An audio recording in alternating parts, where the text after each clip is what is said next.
J. Prince Jr. just exposed the harsh reality behind Takeoff's family.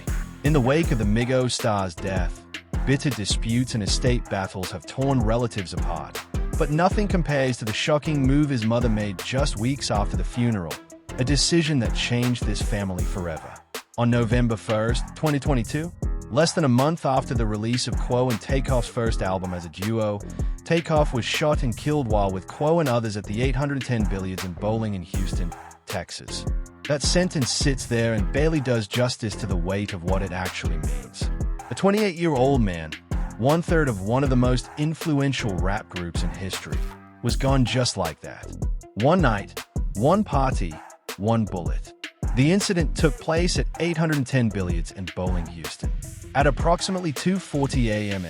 Takeoff was there with his Migos bandmate Quo as they were in Houston celebrating the birthday of Jazz Prince, son of legendary rapper Lot Records owner J. Prince. That detail matters. The event that pulled Takeoff to Houston that night wasn't random. It was a celebration for the Prince family, and that family would become the center of a storm that still hasn't fully died down. There was an argument outside the bowling alley, which led to the shooting, Houston Police Chief Troy Finner said at the time. Another man, Cameron Joshua, was arrested and charged with unlawful carrying of a weapon in relation to the shooting.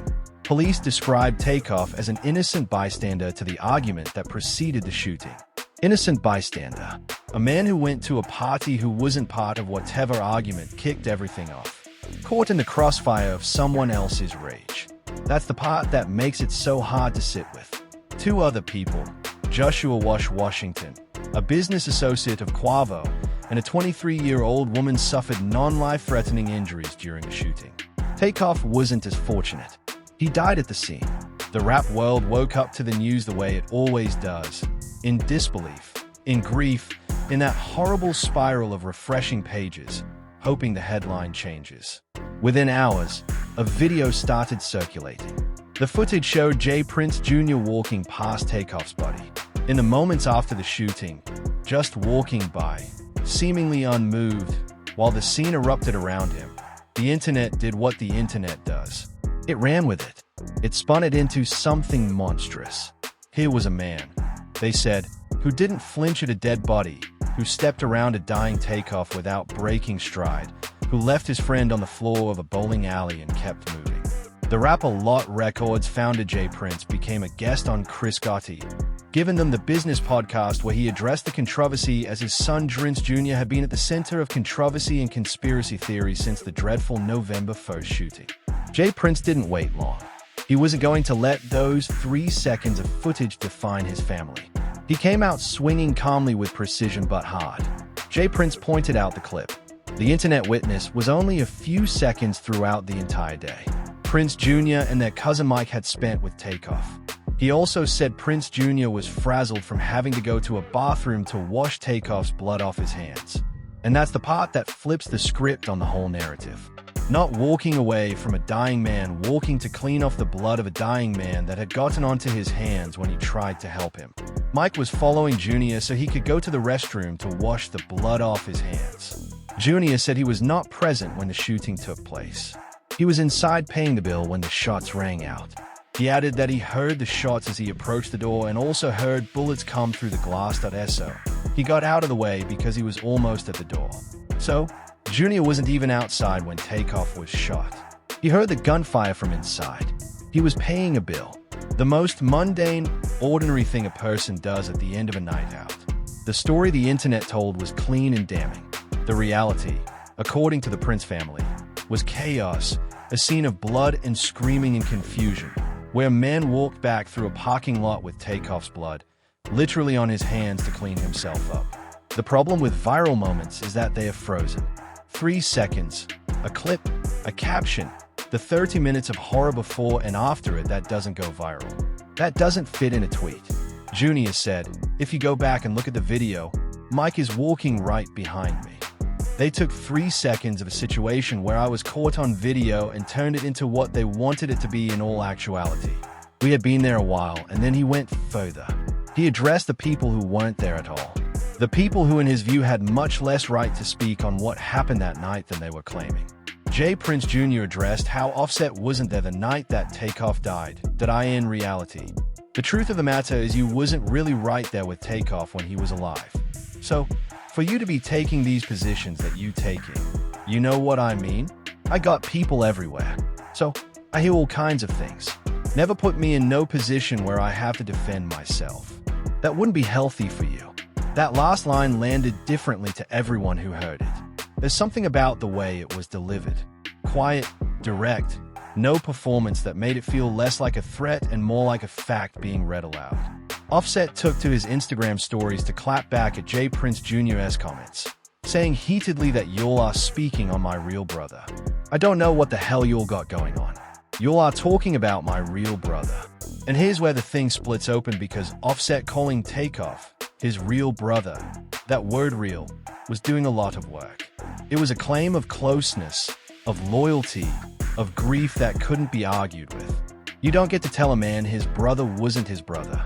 Offset also accused J. Prince Jr. of playing internet games in interviews while no one actually close to Takeoff was talking about it. The argument was essentially, you were there, we weren't, and now you're using that proximity to make yourself look better. That's how Offset framed it. J. Prince Jr. framed it the opposite way. That the people making the most noise about Takeoff were the people who were furthest from him when it mattered. And right there in that back and forth, you start to see the shape of something larger. The question of who loved Takeoff, who was actually there, who gets to speak for him, who gets to claim him. That question didn't start with J. Prince Jr. and Offset. It started much earlier, and it would eventually end up in a courtroom with his parents on opposite sides of a table arguing over his money, his estate, and the right to say they were there for him. J. Prince issued a statement 2 days after Takeoff died in which he offered his condolences, spoke to his lengthy relationship with all 3 members of the Migos, and addressed how widely footage from the scene of the shooting had been spread around. The Rapid Records founder also used the opportunity to distance himself from those responsible for the killing. The statement was careful, measured, the kind of thing a man writes when he knows every word will be picked apart.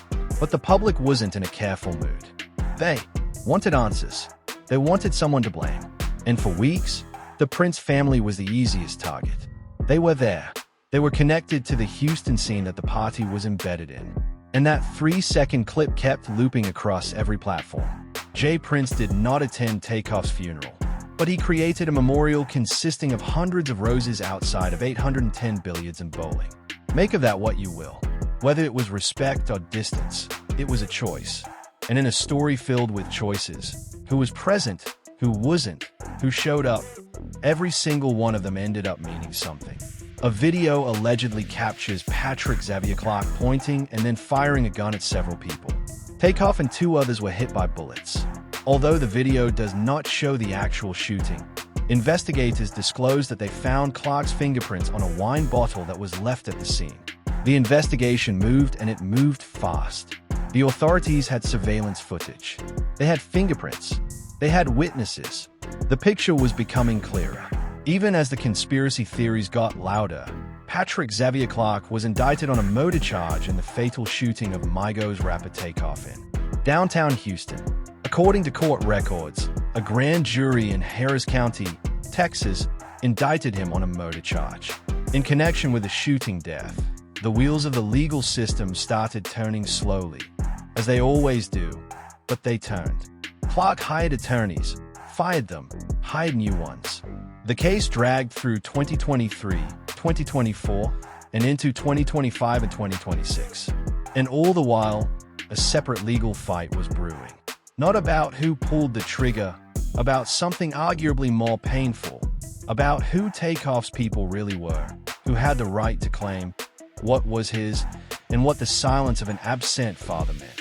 In the cold arithmetic of inheritance law, 10 days after Takeoff's murder, a celebration of life event was held in Atlanta. During a concert in Finland, rapper 50 Cent held a moment of silence.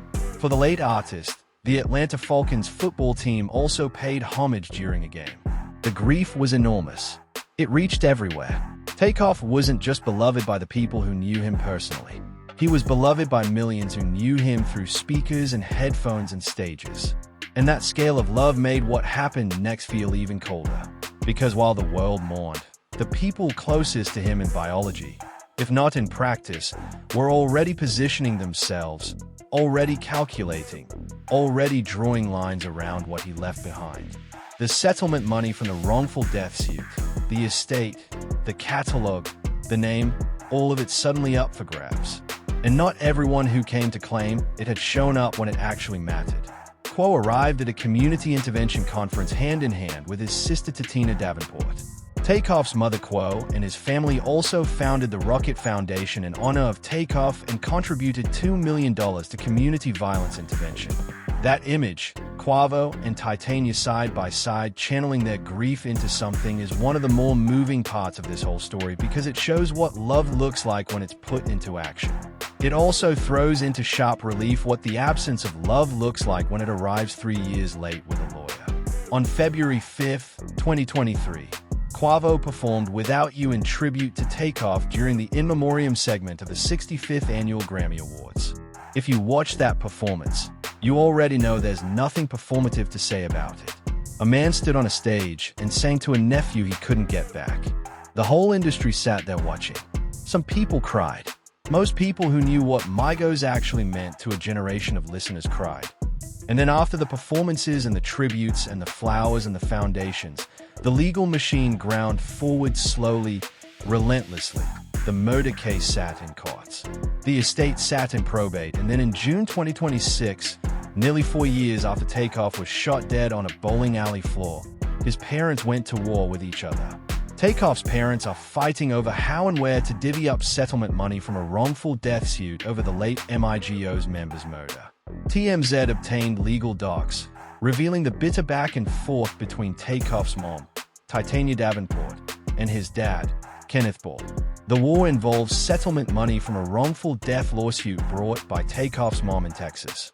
The man who was barely present, that's the phrase Titania used, in legal filings on the record, now wanted half, and the courts were going to have to decide what that meant. The settlement resolved the lawsuit Davenport filed against 810 Billiards in Bowling, the Houston venue where Takeoff was shot and killed in November 2022. So, she filed it. She did the legal work. She hired the attorneys. She went to Houston and stood in that police station in the hours after her son's death. She built the case. And now the man who wasn't there, not at the bowling alley, not during the career, not during the childhood, wanted to split what she'd won. This is the cold reality that J. Prince Jr. stepped up to expose. Not just what happened at 810 Billiards that night, but the pattern that existed long before then. The people who showed you have to go to Lawrenceville, Georgia, to a kid who was raised without a father and turned the family he did have into one of the greatest rap groups the world has ever seen. Kersnick Harry Ball was born on June 18, 1994 in Lawrenceville, Georgia, a suburb of Atlanta. He grew up in Lawrenceville and was raised by his mother, Titania Davenport, along with his uncle and future rap partner, Quo. That word raised is worth sitting with. He wasn't just knee by his uncle. He was raised by his mother alongside Quavo. The family unit wasn't the conventional one, but it was real. It was functional. It was full of love. Takeoff never knew his father, who walked out when he was just a kid. His earliest memories are of his uncle Quavo and his cousin Offset before the rapping trio were making records together. They were a family, with the three members growing up under one roof in Lawrenceville, Georgia. That's the foundation, not a record deal, not a hit single, a shared roof in Gwinnett County. Three kids who became brothers before they became rappers. From Takeoff's own interviews, we knew that he grew up with his mother's side of the family and wasn't close with his dad. For many years, fans didn't even know the name of Takeoff's biological father. That's a significant thing to sit with. In an era when hip-hop culture made everything personal, where artists wore their backstories on their faces, in their lyrics, in their interviews, Takeoff never really brought up his father. He didn't reference him in songs. He didn't talk about reconciliation or pain or absence. He just didn't mention him because some things are so long gone they stop being around and just become a fact. The childhood was tight-knit in the way that childhood spent in close quarters always is. Quo was 3 years older. Offset was in the picture from middle school onward. The three of them grew up together in Metro Atlanta, 25 minutes northeast of downtown in Gwinnett County. That geography matters. Gwinnett County was not the inner city. It wasn't a hard-scrabble trap neighborhood in the way that rap mythology usually demands. In their own words, I ain't going to sit here like, my neighborhood was hard and I had to get out there and grind. We made it hard for ourselves. We chose to stay on the streets. Quo said, that's a remarkably honest admission. They weren't forced into anything by poverty or circumstance. They chose the life. They chose the streets. And eventually, they chose rap as their way out of the consequences of those streets. Takeoff started making beats and developing rhythms in the 7th grade along with family members Quavo and Offset. He began rapping in 2008. 7th grade, he was 12, 13 years old, tinkering with beats in a bedroom while his father was somewhere else entirely. The music wasn't an escape from a broken home. It was a creation built in the home he actually had, surrounded by the people who actually showed up. Migos initially performed under the stage name Polo Club, but eventually changed their name to Migos. The name came from 3 amigos, 3 friends, 3 family members, 1 unit. The name Migos is a take on 3 amigos as the 3 members grew up together. There's something almost too on the nose about that. A group built on family named after friendship launched from the same bedroom floors they'd slept on as kids.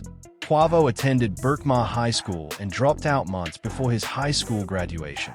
Dedicating himself to the success of Migos, the rap group formed with childhood friend Offset and nephew Takeoff.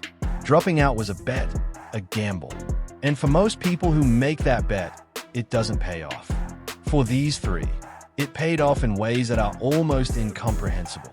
When you trace the line from a Gwynn County bedroom to the Billboard Hot 100 and through all of it, all the early years of grinding and recording and hustling and developing that style that would eventually be called the triplet flow, the man who contributed his DNA to Takeoff's existence was nowhere. Kenneth Ball not there for the mixtapes, not there for the late nights in the studio, not there for any of it. And for a long time, that was fine. The family Takeoff had was the family that showed up. The family that pressed on through every door that slammed in their faces. The group released their first full-length project, a mixtape titled Jug Season, on August 25, 2011. They followed with a mixtape No Label on June 1, 2012. These were the grind years, the pre-fame years that nobody talks about because there's no glory in them. Just work, repetition, getting better at something that nobody outside your immediate circle cares about yet. Takeoff was 17 when Jug Season dropped. He was still a teenager living with his mother, recording music, betting his future on a dream that most people would have told him to abandon. The breakthrough came not with a debut album or major label deal or a cosign from a superstar. It came with a song, one track that cut through everything and announced Migos to a world that hadn't been looking for them. Migos initially rose to prominence after the release of their single Versace in 2013. The song was remixed by Canadian rapper Drake and peaked at number 99 on the Billboard Hot 199. That number doesn't sound like a smash, but the remix, Drake jumping on the track, lending it his cosign at the exact moment when his cosign was the most valuable thing in music, changed everything. They had their first break in 2013 with Versace, a track that went on to be remixed by Drake, propelling their first full-length album into the spotlight. Justin Bieber then posted a short video of himself rapping along, sending their popularity soaring. The group became steady regulars on the hip-hop scene, working alongside high-profile artists like Drake, Katy Perry, and Cardi B, who Offset went on to marry. The Bieber moment is one of those odd, impossible-to-plan cultural collisions that you can't engineer. A kid from Canada who controls the attention of millions decides to film himself rapping a song by 3 kids from Laurenville. And suddenly the world knows who Migos are. The style that Migos brought to rap. The triplet flow. The ad-libs. The relentless layering of... But it's also not an inaccurate one. The way people talked about rap changed after Migos. The way producers made beats shifted. The cadence of entire careers was reshaped by 3 guys from Gwinnett County who learned their craft in a bedroom. And Takeoff's role in all of this is worth dwelling on because the world often undersold him. He wasn't the frontman. He wasn't the loudest voice in interviews. He He was by most accounts the most technically gifted rapper in the group. The one whose verses were most consistently precise, most rhythmically inventive, most locked in. But he was also the most reserved, the most private, the one who did the work and then stepped back from the spotlight. Takeoff was known as the most silent member of the band and rarely gave interviews. In an industry that runs on presence and visibility and the performance of personality, Takeoff let the music do the talking. His mother said of him, "He likes to work and mind his business. He doesn't like to be involved in a lot of things. He just likes to make good music for the people." That description is almost too wholesome for the world he was navigating. But it tracks with everything that people who knew him personally have said about him. The group scored multiple top 10 hits on the Billboard Hot 100, including Motorsport featuring Nicki Minaj and Cardi B, Stir Fry, Walk It Talk It featuring Drake, and Bad and Bougie featuring Lil Uzi Vert, the last of which peaked at #1 on the Billboard Hot 100 chart. He also received 2 Grammy Award nominations as a member of the group. Bad and Bougie going to #1 is the cultural apex of the Migos story. The moment when the mainstream completely surrendered to what they were doing, and yet in a gut punch of industry politics, Takeoff wasn't on that song. He was left off the track. One of the greatest commercial moments of the group he helped build, and his voice isn't on it. There's been plenty of speculation over the years about why, whether it was a label decision, a creative one, or something more complicated. What's certain is that Takeoff didn't make a spectacle of it. He didn't tweet about it, didn't give interviews about being snubbed. He kept his head down and kept working because that was who he was, someone who absorbed the quiet indignities of being undervalued and turned them into fuel rather than grievances. But the group never forgot family. In 2017, Takeoff and Quo bought a house for Quo's mom, Edna Marshall. Not just Quo, both of them together. A shared act of gratitude for the woman who had raised them both, who had been the axis of their family unit before the fame hit. That a detail that tells you everything you need to know about how Takeoff understood loyalty and love. You take care of the people who took care of you. You buy a house, you show up. And showing up was exactly what he did for his mother, Titania claims she continued to help him out when he pursued his music career, and that Takeoff then provided her with financial support, which included paying most, if not all of her expenses. She says he bought her a home, cars, and paid for all her clothes, food, living expenses, and utilities. This is the relationship in full. A mother who scraped and sacrificed through the early years, and a son who turned around the moment he could and made sure she never had to scrape again. That's not a transactional relationship. That's devotion. In legal documents, Titania said she had a close, loving, and nurturing relationship with her son for his entire lifetime. She said she cared for and raised him from birth as a single parent. She said she provided him with nearly sole financial support until he became an adult. The word sole is the operative one there. Not primary, not mostly sole. The kind of word you choose carefully when you're drawing a picture of what one parent did while another parent was absent. And while Titania was doing all of that, the raising, the supporting, the hairdressing, the worrying, the showing up, Kenneth Bull was living his life in a completely different part of the story. From Takeoff's own interviews, he grew up with his mother's side of the family and wasn't close with his dad. For many years, fans didn't even know the name of Takeoff's biological father. But after his sudden and tragic death, his father went into the limelight and spoke about his late son and their relationship. It turned out that Takeoff and his father hadn't seen each other for approximately 10 years, roughly since the rapper was 18 years old. 10 years. Let that breathe for a second. The years from 18 to 28 are the exact years Takeoff built everything. The mixtapes, the Versace moment, the Drake remix, because Takeoff was not known to have a spouse or children.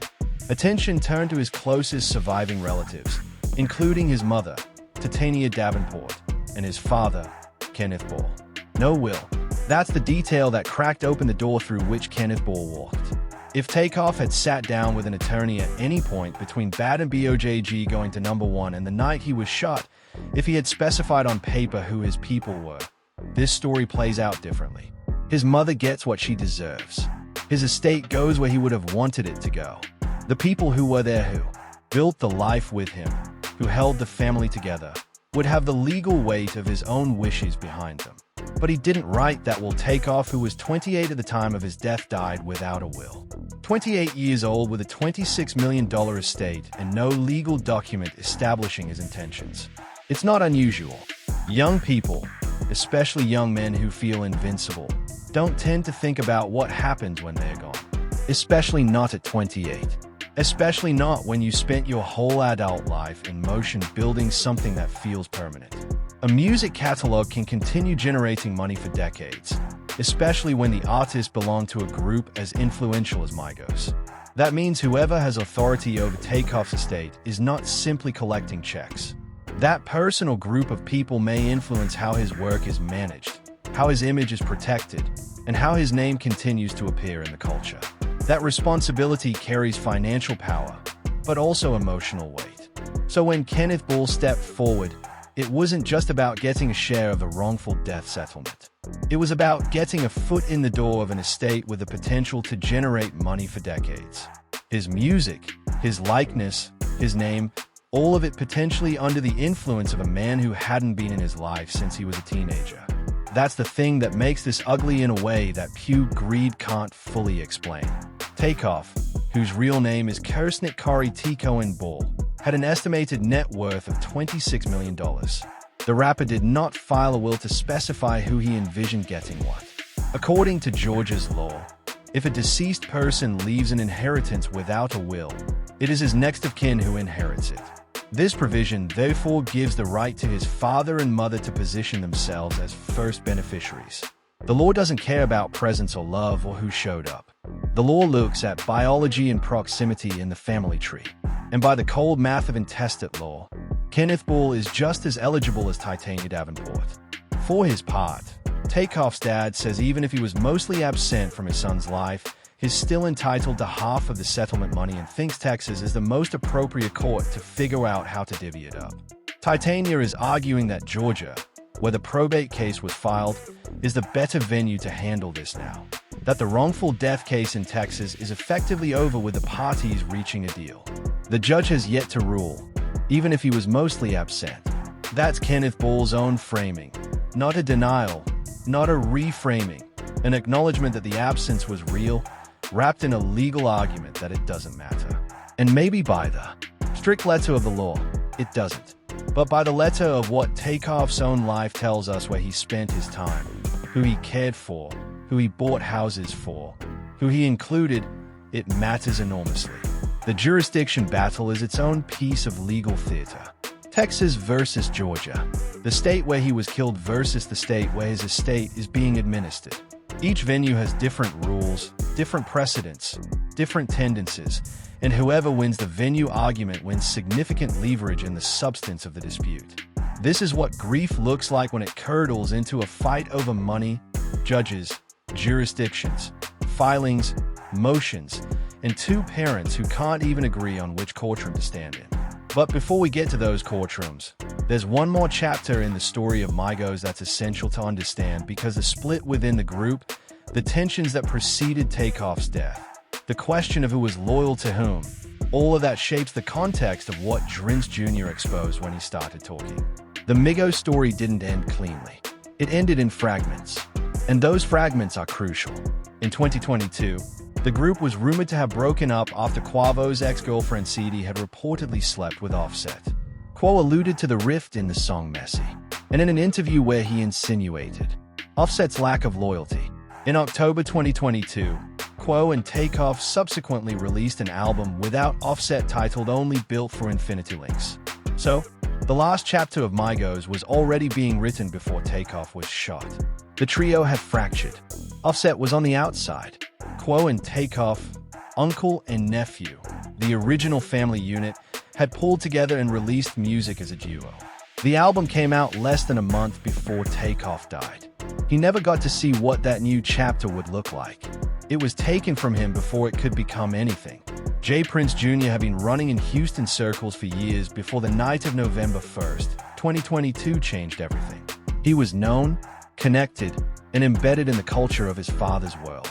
That world built by James Prince, the founder of Rap 8 Records, the man who had been described by those in the industry as one of the most formidable presences in the music business and the streets of Houston for 3 decades. The two H-Town entrepreneurs, J. Prince Jr. and his brother Mike, are the sons of Rapid Records founder J. Prince. The man, born James Smith, is a hip-hop pioneer turned author who has been described by many as a fearsome presence in the music industry and the streets of his city. The Prince name in Houston doesn't just carry weight, it carries history. Rap-A-Lot Records shaped Southern hip-hop in a way that most people outside of Texas don't fully appreciate. This is the family that helped build a genre. That context doesn't excuse anything or explain away anything, but it does tell you why the family's involvement in Takeoff's last night was a story that people latched onto with such force. J. Prince and his sons brought alleged documents that tied statements made by those at the scene about the family. Jas Prince, another son who is not present, is often credited with bringing Drake to Lil Wayne in 2008. The week of Takeoff's death, Jace was reportedly honored by the city of Houston with a special day, prompting 2/3 of Migos to attend from Atlanta, Georgia. That's the reason Quo and Takeoff were in Houston to begin with. Jas Prince's celebration, a city honoring a man who had genuinely changed the course of hip-hop by connecting a young Drake with Lil Wayne at the right moment. This was a legitimate event, a real celebration, and Migos came to be part of it. The night that Takeoff was shot, a party for Prince Jr. was happening at the 810 Billiards and Bowling Alley. So, it was Junior's party at a Houston venue on a night when Quavo and Takeoff were in town for his family. The web of connection and proximity was tight. And when something goes wrong inside a tight web, everyone who touched any part of it gets scrutinized. That's just how it works.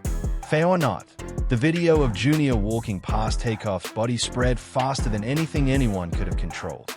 No statement, no interview, no amount of roses outside the bowling alley was going to unsee what millions of people had already seen.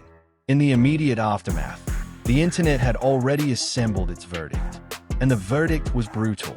One viral tweet read, J. Prince Jr. walked out of his own party passing up his dead invited guest Takeoff with no emotion right outside like nothing with his crew. I'm not buying that this was random anymore. Another read that video of J. Prince Jr. coldly walking past Takeoff and exiting the venue is haunting. These weren't fringe takes. These were the temperatures of a general public that had seen 3 seconds of footage and built an entire theory of culpability around it. Social media has that power, the power to take a moment out of context and make it permanent.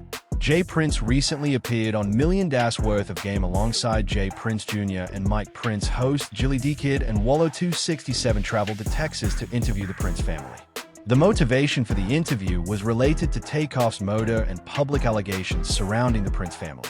This interview was a calculated move. The Princes weren't going to wait for the narrative to harden around them. They were going to speak on a platform with a large audience hosted by people who are known for getting to the real.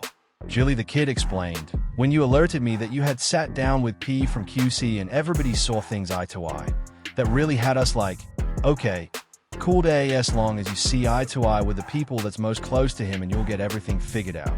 Then okay, you can come speak your truth. That framing matters.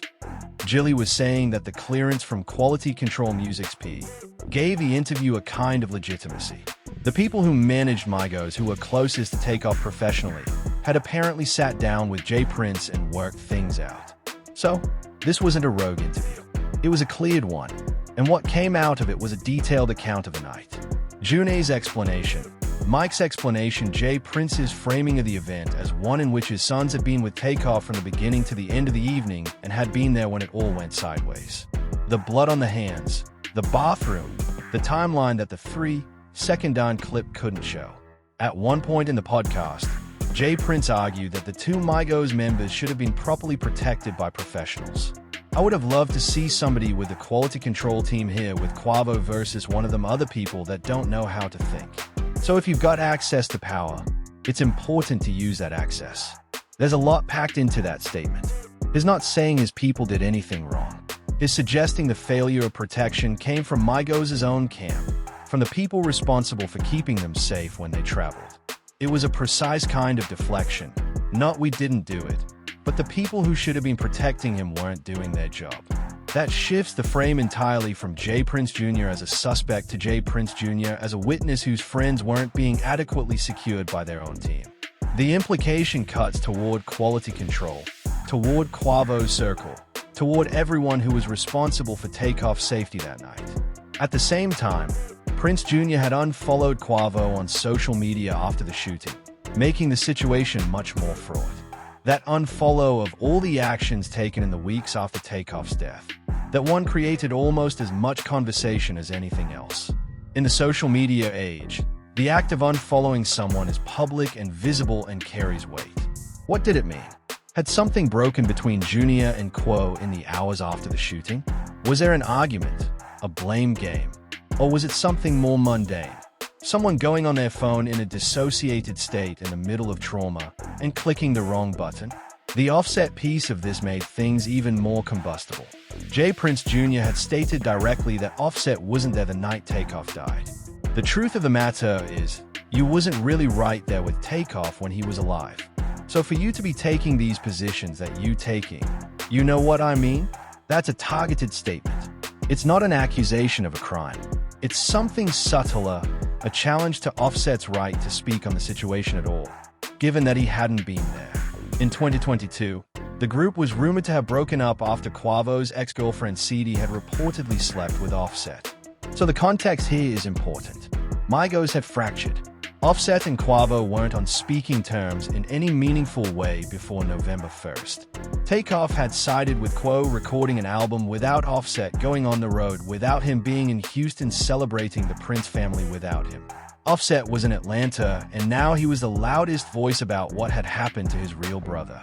J. Prince Jr. was pointing at the gap between Offset's public grief and his actual proximity to Takeoff in the months before the shooting.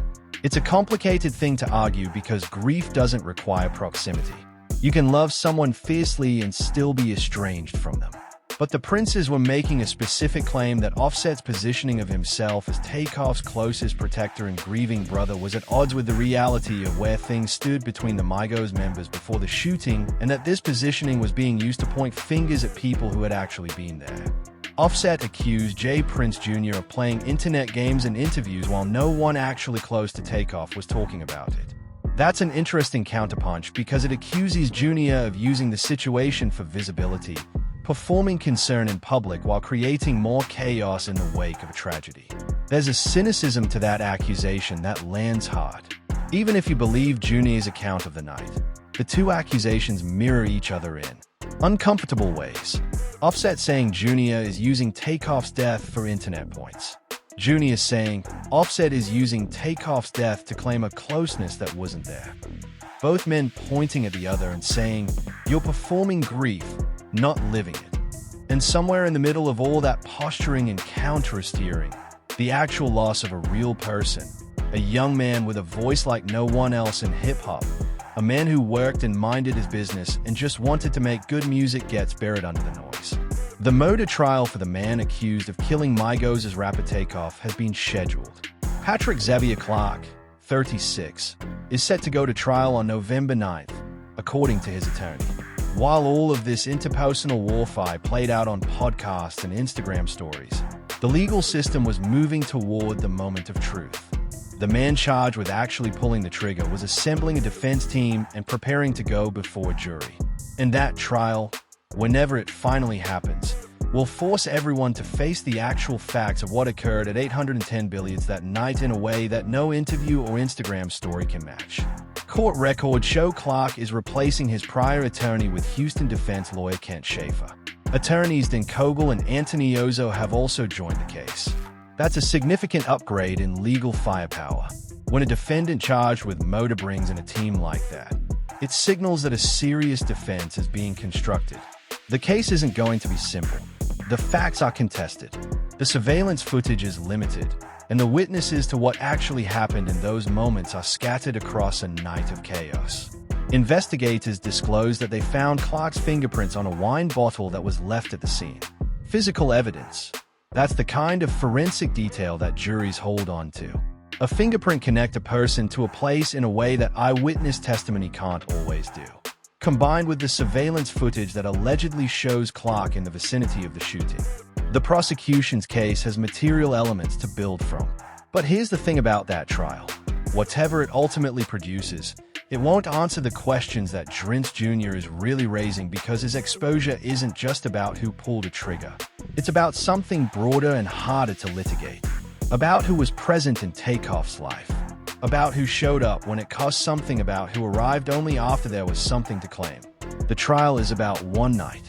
J. Prince Jr.'s exposure is about a lifetime. Police describe Takeoff as an innocent bystander to the argument that preceded the shooting. That designation, innocent bystander, is simultaneously legally precise and emotionally devastating. He didn't cause the argument. He wasn't involved in whatever dispute kicked off the violence. He was there in the wrong place at the wrong moment, and a bullet found him anyway. The randomness of it is what makes it so hard to process. There was no reason for it, no logic, just a dice game, an argument, and a man who didn't make it home. And that randomness is part of why so many people wanted there to be more to it. A conspiracy feels less horrible than an accident. If there was a plan, if someone orchestrated it, then at least the horror is comprehensible. But the evidence as it stands points toward exactly the kind of senseless, unplanned violence that happens at parties with weapons and alcohol, and old grudges bubbling just below the surface. No grand design, just loss. The settlement with the bowling alley, the money now at the center of the dispute between Titania and Kenneth Ball, exists precisely because someone decided the venue bore responsibility for what happened there. The settlement resolved. The lawsuit Davenport filed against 810 Billiards and Bowling, the Houston venue where Takeoff was shot and killed. The venue, not the shooter. A civil settlement with the location that hosted the party where Takeoff died. And now that money won through Titania's grief and legal persistence is being contested by the man who wasn't there for any of it. At the heart of the storm is an estimated $26 million estate, a grieving mother who says she was the parent who raised him, and a biological father who has reportedly stepped forward seeking a legal stake in the aftermath of his son's death. The result is a family dispute that has shocked fans, reopened painful questions about who was present during Takeoff's life, and exposed the harsh reality of what can happen when a young superstar dies without a will. $26 million. That number is the headline, but the reality of what that estate represents is far more complex than a dollar figure. A music catalog can continue generating money for decades, especially when the artist belonged to a group as influential as Migos. Whoever has authority over Takeoff's estate is not simply collecting checks. That person may influence how his work is managed, how his image is protected, and how his name continues to appear in the culture. This isn't passive income. It's stewardship. It's a responsibility. And the question of who gets that responsibility is not just financial. It's about who gets to define how Takeoff is remembered. The $26 million estimate has become the headline number, but Takeoff's estate may be far more complex than a single valuation can show. His share of Migos related income could include royalties from streaming, publishing, performance rights, licensing, and other music-related revenue. Streaming royalties alone from a catalog like Migos could generate significant income for years, decades potentially, given how deeply their music embedded itself in pop culture. Every time Bad and Bougie plays in a grocery store, every time a DJ drops t-shirt at a club, every time someone adds Versace to a playlist, there are royalties. And those royalties belong to the estate, which means they belong right now to whoever controls the estate. The emotional force of the controversy comes from what?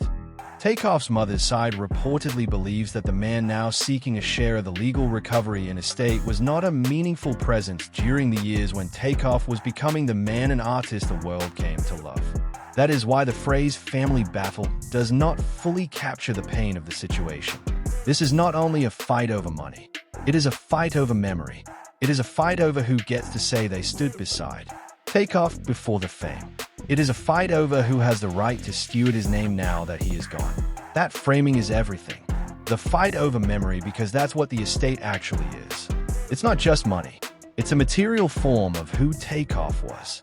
His catalog is his voice, his mind, his choices, his years. And the person who controls it controls how that voice is heard going forward. Whether it's licensed to the right places or the wrong ones. Whether it's treated with respect or stripped for parts. Whether the name Takeoff remains synonymous with a quiet, precise, extraordinary talent, he was or gets reduced to a brand to be monetized without conscience. Titania Davenport understands this. She's not just fighting for a portion of a settlement check. She's fighting for the right to protect her son's legacy in the way she protected him when he was alive, with presence, with care, with skin in the game. Davenport argued that she had a close and supportive relationship with her son throughout his life, raising him as a single parent and providing nearly all of his financial support until adulthood. She said she continued to support him as he pursued a music career and later received financial assistance from him after he achieved success. According to the filing, Takeoff paid most of his mother's living expenses and purchased a home and vehicles for her. The picture that emerges from those filings is one of a fully reciprocal relationship. She gave everything in the early years. He gave everything in the later ones. The financial flow went both ways at different stages of their lives. First from mother to son, then from son to mother. That's not a transaction. That's a partnership. That's two people who chose each other again and again over the course of a life. Davenport also claimed Ball played a limited role in the rapper's upbringing, alleging that he provided little financial or emotional support during Takeoff's lifetime. She further stated that Takeoff did not provide financial support to his father. That second detail, Takeoff not sending money to his father, is the clearest signal of where things actually stood between them. Takeoff was generous with the people he loved. He bought houses. He paid bills. He took care of the people who had taken care of him. His father received none of that. Not because Takeoff couldn't afford it, because he chose not to. For his part, Takeoff's dad says, even if he was mostly absent from his son's life, he's still entitled to half of the settlement money. The word even if is doing enormous work in that sentence. Even if he was absent, even if he didn't contribute, even if the relationship was non-existent by any practical measure for a decade, the law, he argues, doesn't care about any of that. The law looks at the family tree and hands him a branch. And in some jurisdictions, his right. In the cold calculus of intestate law, biology is the baseline, and absence doesn't automatically forfeit a claim. Ball maintains that he is entitled to half of the settlement proceeds regardless of the nature of his relationship with his son. He is also seeking to have the matter resolved in Texas where the wrongful death lawsuit was filed. Davenport is pushing for the dispute to be handled in Georgia where the probate case involving Takeoff's estate is being administered. She argues that Georgia is the appropriate venue now that the Texas wrongful death case has effectively been settled.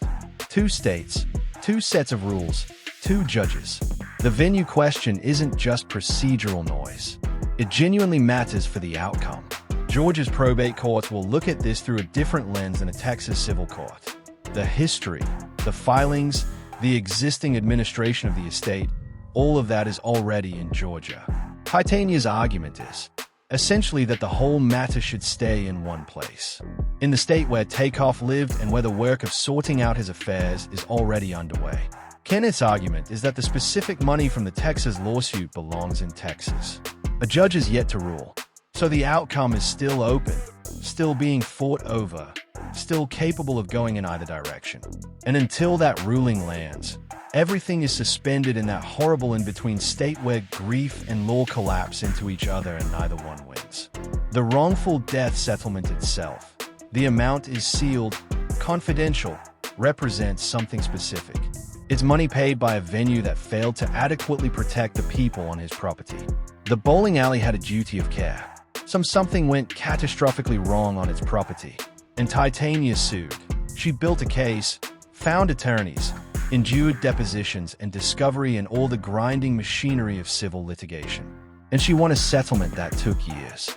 That took the kind of sustained focus and will that only comes from love. From a mother who refused to let her son's death be absorbed into statistics and forgotten. And now Kenneth Ball is claiming half of what that fight produced. A fight he wasn't part of, grief he wasn't there to navigate. Takeoff's mother and father are at odds over the distribution of funds connected to litigation stemming from the rapper's death. Davenport argues she was the parent primarily responsible for raising Takeoff. She claims she had a close and nurturing relationship with her son throughout his life and provided most of his financial support until adulthood. She also contends that Kenneth Ball played a limited role in Takeoff's upbringing. Limited role. Legal filings are written in careful, measured language by attorneys who know that every word matters. Limited role means something very precise, not zero, but close. Not outright absent, but functionally not present. A presence so negligible that characterizing it as a role at all feels generous. And yet that limited role by the mathematics of intestate law might be enough to claim half of everything. J. Prince Jr.'s exposure of all this connects the night of November 1st to the years before it and the court battles after it in a single through line, because what he was really saying in the podcast interviews and the pushback against Offset in the defense of his own family was something about presence, about who was actually in the room, not just at the bowling alley, but in life. The Prince family was in the room. They were at the party. They were with Takeoff and Quo in the hours before the shooting. Jr. had Takeoff's blood on his hands, literally physically on his hand from trying to help him after he was shot. That's presence. Painful, traumatic, involuntary presence in one of the worst moments a person can witness. And they spent months being accused of cold-heartedness because of 3 seconds of footage that didn't show any of that context. Meanwhile, the question of who was absent, who wasn't at that party, who hadn't been in Takeoff's life for a decade, who showed up in the aftermath rather than during is precisely the question that J. Prince Jr. kept returning to. Not just about Offset, not just about the music industry politics, but about the larger pattern that Takeoff's death revealed. The people who circled back once there was something to claim. After Takeoff's murder, his mother immediately came to Houston and visited the police station. Police officers promised her they would find the criminal and restore justice for her family.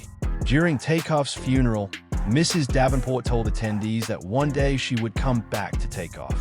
That last detail is almost unbearable. A mother at her son's funeral, promising to return to him. It's the kind of grief that doesn't perform itself. It just exists, raw and enormous, and beyond the reach of legal filings and settlement negotiations. Quo arrived at a community intervention conference hand in hand with his sister Titania Davenport, Takeoff's mother. In the months after Takeoff's death, Quavo and Titania moved together, not apart. The family that had always been the real family, the one built not on biology, but on presence and love, and shared roof space, held together even in the grief. Because that's what real families do. They don't wait until there's a settlement to show up. The man who did wait, the man who showed up once there was a dollar amount attached to the loss, is now in court arguing that his biology entitles him to half. And in a system that runs on law rather than love, he might have a legal case. But in any system that runs on something more human than that, on the idea that you own a stake in someone's life by actually being part of it, the argument falls apart completely. Takeoff, born Kernick Corey Ball, was best known as one-third of Migos, the Atlanta area rap trio that helped reshape the sound of modern hip-hop alongside Quo and Offset. He helped turn a local family movement into a global force. Their flow, their slang, their cadence, and their sound became part of the DNA of a generation. Part of the DNA of a generation. That's what Takeoff's contribution actually amounts to. The triplet flow, the way Migos stacked syllables in threes, rapid fire, rhythmic, addictive. It rewired how an entire generation of rappers thought about meter and delivery. Producers adjusted to it. Listeners developed an ear for it.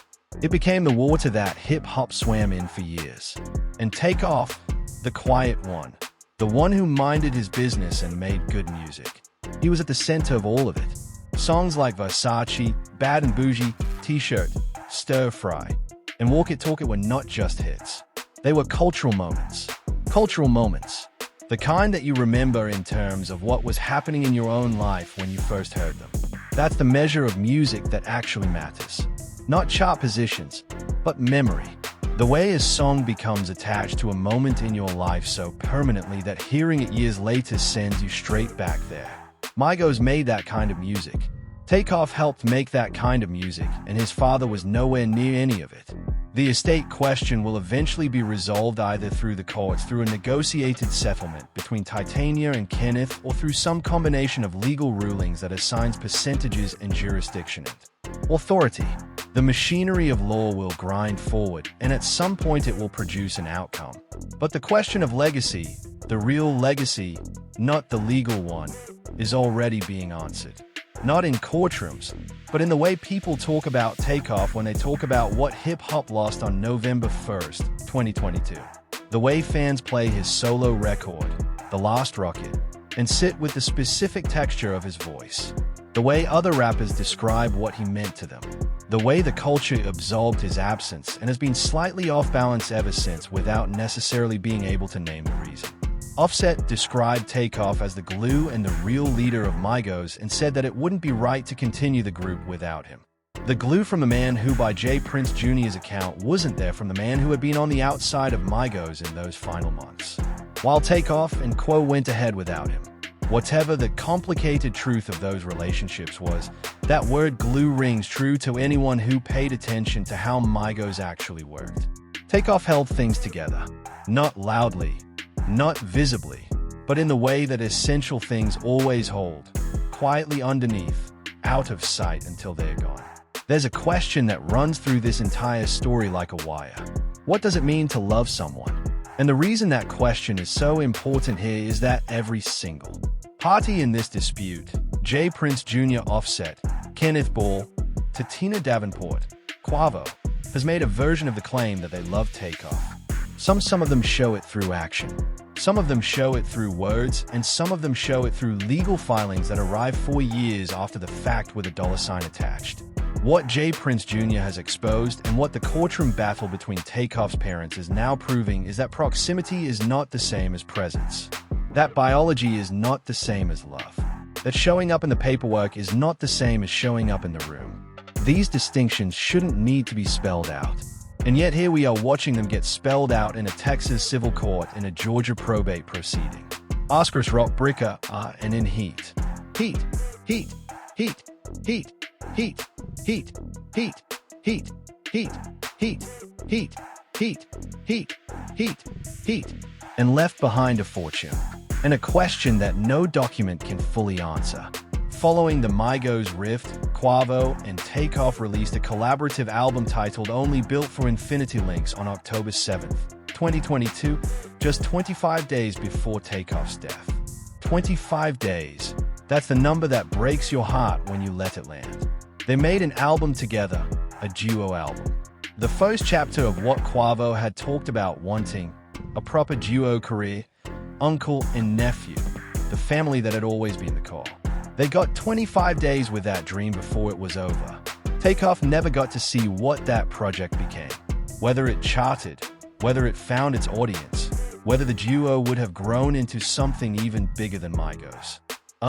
All of that was taken away in a parking lot in Houston at 2:40 in the morning. The way the music industry reacted to Takeoff's death tells you something about the place he held that he might not have fully known himself. Rapper Designer announced in a live broadcast on Instagram that he was leaving rap and could no longer be creative due to the death of Takeoff. Blogger DJ Academics held a 3-hour stream in honor of Takeoff in which he analyzed videos from the moment of the murder. Rapper 50 Cent announced a moment of silence in honor of Takeoff during a concert in Finland. Finland, a rapper from South Jamaica, Queens, holding a moment of silence in Finland for a rapper from Lawrenceville, Georgia, who had been shot in Houston, Texas. That's the reach of what Takeoff was. That's how far the music had traveled. And all of it, the streaming numbers, the influence, the catalog that will generate royalties for decades. All of it is now the subject of a legal dispute between two parents who represent the two poles of Takeoff's existence. The one who was always there and the one who wasn't. On June 25th, 2023, Quavo and Offset reunited on stage together for a tribute performance dedicated to Takeoff at the BET Awards 2023.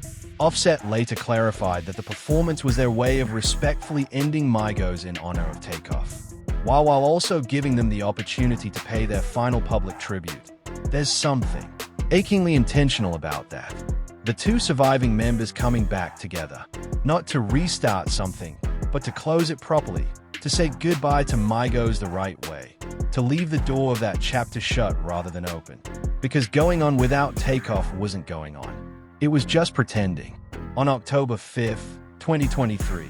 In an interview with Hot 97, Offset confirmed that Migos had officially disbanded. He conveyed that, contrary to popular belief, the group's disbandment was not due to issues he may have had with Quo.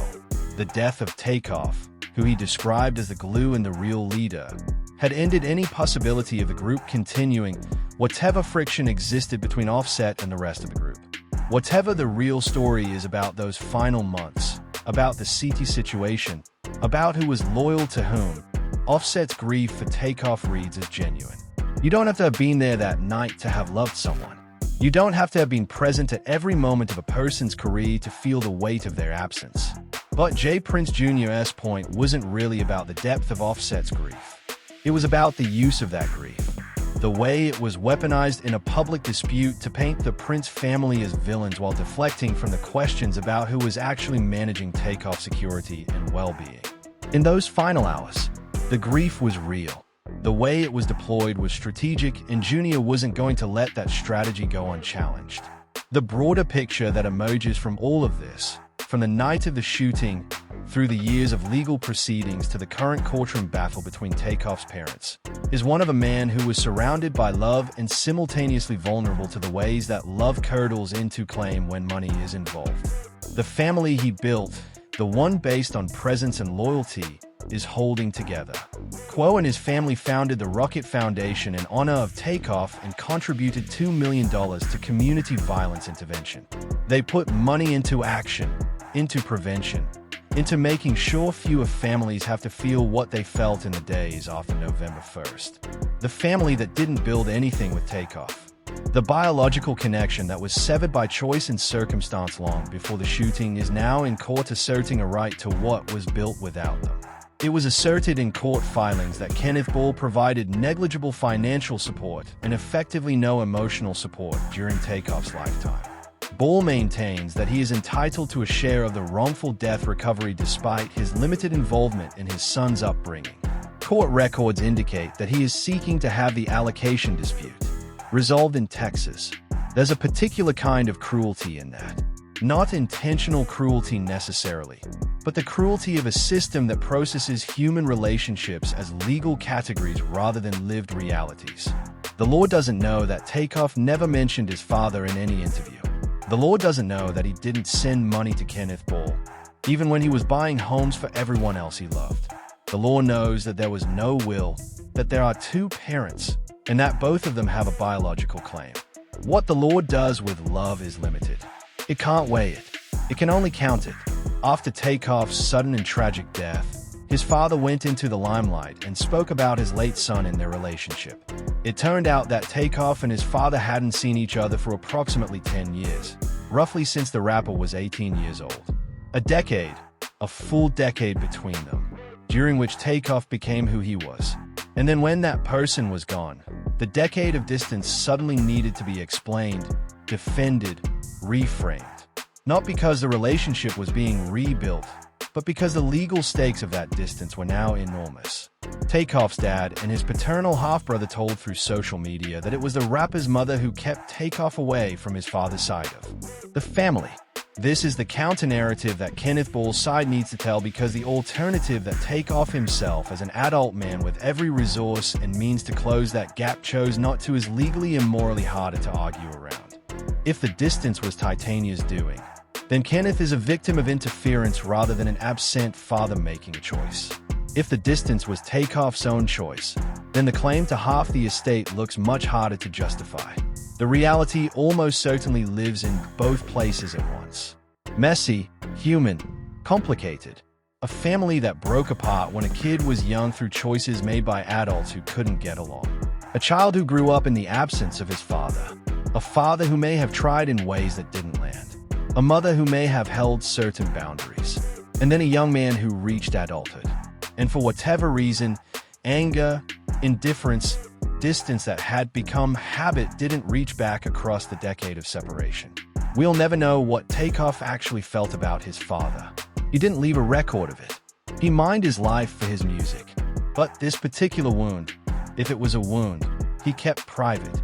And that privacy, that quintessential Takeoff reticence, The refusal to perform his pain for public consumption has now become a void. Because the man who would have been the only true authority on what he wanted for his estate, for his legacy, for the people who should steward his name, that man is gone. And the absence of a will means everyone else gets to argue in the space where his intentions should have been. Patrick Xavier Clark is set to go to trial on November 9th, with jury selection set to begin on November 5th. That date, whenever it finally arrives after years of delays and continuances and attorney changes, will force a public reckoning with the facts of what happened at 810 Billiards. Not the theories, not the conspiracy, not the 3-second clip, the actual evidence, fingerprints, surveillance footage, witness testimony, the kind of specificity that a criminal trial demands, and that social media never has to supply. Clark's attorney told reporters that if no agreement is reached with prosecutors, the case will move toward a jury trial. We're at the point now, if we can't reach an agreement, we're going to set the case for a jury trial. The possibility of a plea deal still exists. It's always on the table in cases like this where the evidence is significant, but the outcome of a trial is never fully predictable. A plea would resolve the criminal case, but would leave certain questions permanently unanswered. Questions that Quavo Titania and the broader Migos community would have to live with. A full trial, on the other hand, would expose every detail. Who was where, what the footage actually shows, what the witnesses actually saw, the fingerprints, the timeline, the argument that preceded the shots. All of it would become public record under oath, subject to cross-examination.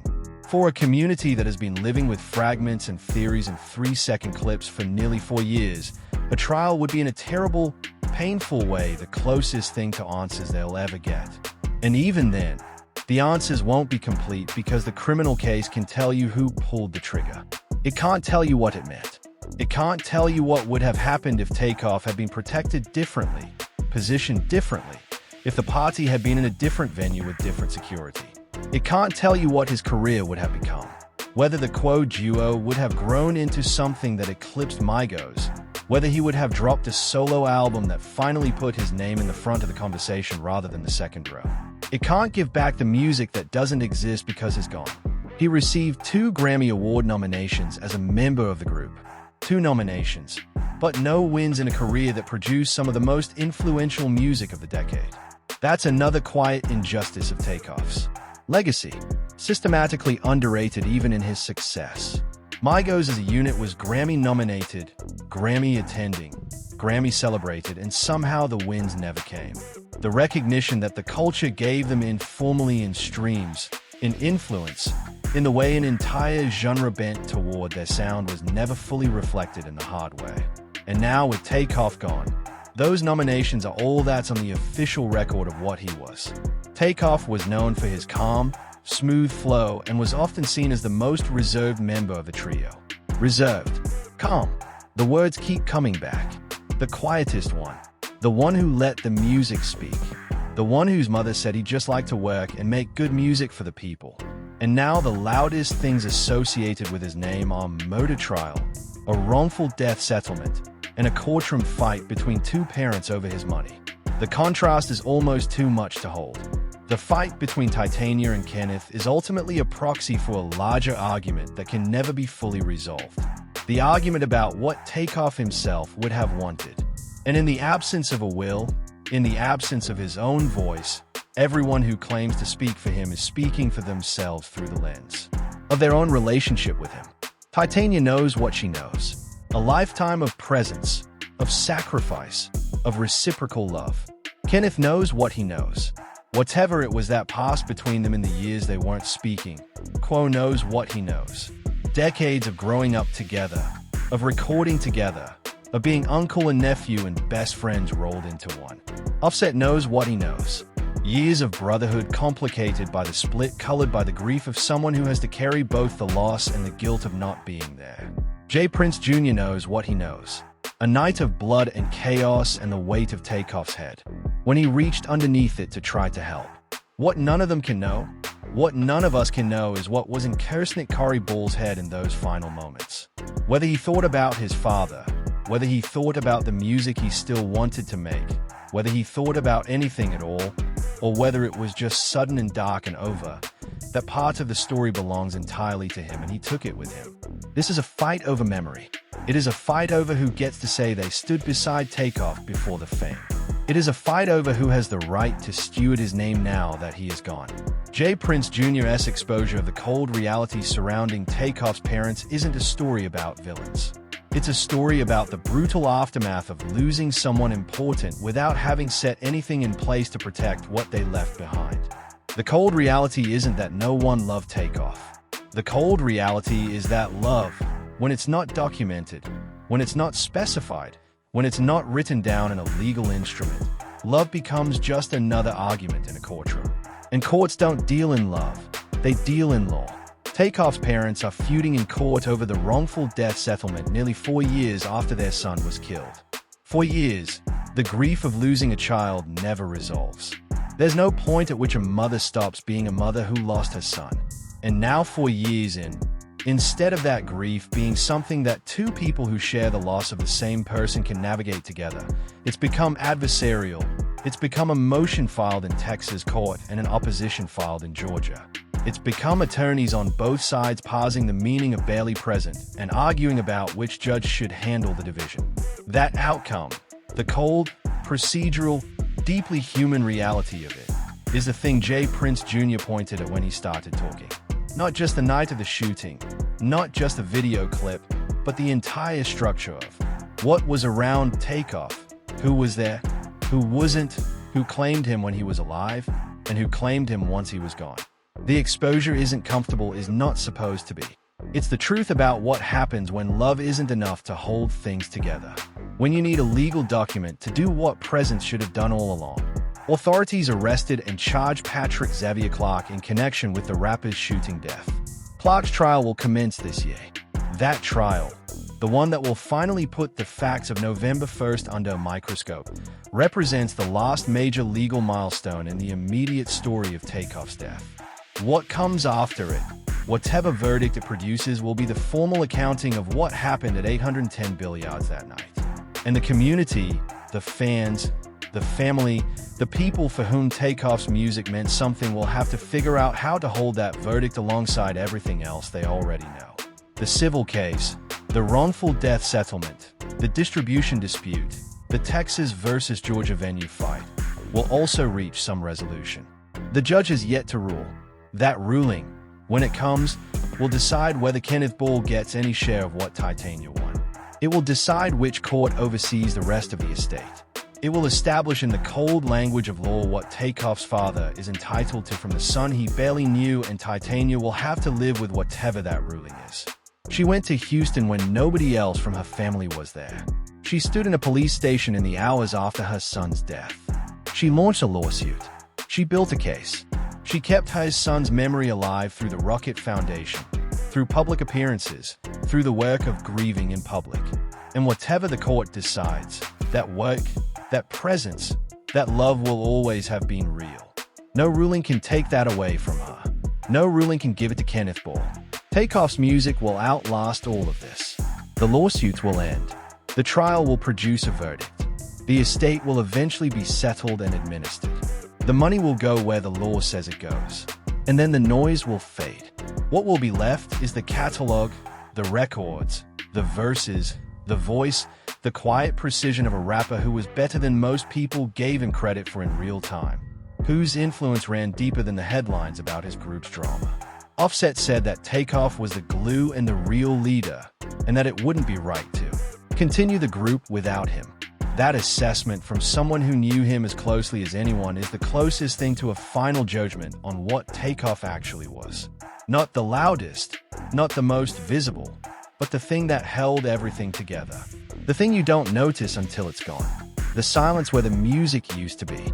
J.A. Prince Jr. exposed the cold reality of what surrounds Takeoff's memory. Not because he wanted to be the story, but because the story wouldn't let anyone stay quiet. It was too big, too loud, too full of unanswered questions for the people who were actually in the room to stay silent while others rewrote the narrative. The 3-second clip was always a lie by omission. The 10 years of absence was always the truth. and now finally in courtrooms and probate proceedings and podcast appearances and legal filings filed in June 2026.